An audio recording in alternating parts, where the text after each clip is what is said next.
এই হুজুরের বয়ান আমি মাঝে মাঝে শুনি, আনিসুর রহমান সাহেবের। হ্যাঁ, কথা কয় সব গিয়ে একদম কলিজায় লাগে, সব কথা কলিজায় লাগে। একটা বয়ান করছে, কতবার যে এই বয়ানটা আমি শুনছি জানেন। এই বাপ, তোমরা যারা চিন্তা করো না, তোমরা বলো না বাজান, বলো না এই দরদি ভাই চিৎকার করে বললাম, তুমি যদি বলো তোমার পায়ে ধরতে, আমি পায়ে ধরতে রাজি। তুমি যদি বলো তোমার জড়িয়ে ধরে কাঁদতে, আমি কাঁদতে রাজি।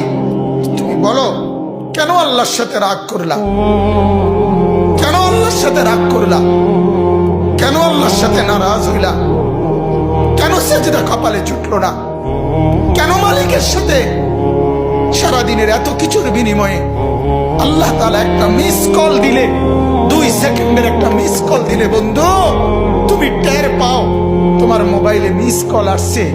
এত বড় মসজিদে 6টা মাইকের হরন দিয়া আল্লাহু আকবার বলে তোমারে ডাক দেয়, তোমার একটাবারও কানে লাগে না, বিবেকে লাগে না।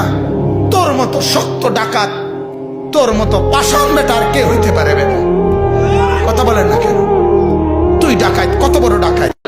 ওই যে এই যে একটা বয়ান আছে দেখবেন, যে তুমি আজকে কার জন্য কি করলা, বড় বড় বিল্ডিং করলা, পাইলিং করলা, তুমি মরে যাইবা, সব শেষ। এটা জানেন না? এত হিট করছে এই বয়ান, দিলে হিট করে। কি কইল উনি?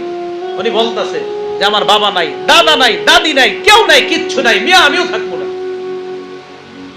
ওনাদের বয়ান আমি মাঝে মাঝে চিন্তা করি, আল্লামা মুস্তাকুর নবী সাহেব, আমাদের মাওলানা আনিসুর রহমান আশরাফী সাহেব আমারে খুব মহব্বত করে, ওনারা খুব মহব্বত করে, কিন্তু আসলে আমি অকৃতজ্ঞ বান্দা, এখনো দেখা করতে পারতেছি না।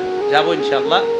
হুজুর আনিসুর রহমান আশরাফী সাহেব দেখবেন কোনো সুর সার কিচ্ছু নাই, কথা গিয়া সুর লাগে দিলে একদম হিট করে। কি আজীব এক ইয়া। আমলি মানুষ তো, আমলি মানুষ তো যা কয় তাই ভালো লাগে। আমলি মানুষ দেখবেন যা কইব এটাই ভালো লাগে। আপনারা যদি একটা থাবরও দেয় আমলি মানুষ, জি হুজুর মারেন আমারে মারেন, তাও ভালো লাগবে। যাই হোক, আমলি মানুষদের কাছে বেশি বেশি যাবেন, যারা আমল করে তাদের কাছে খুব বেশি যাবেন।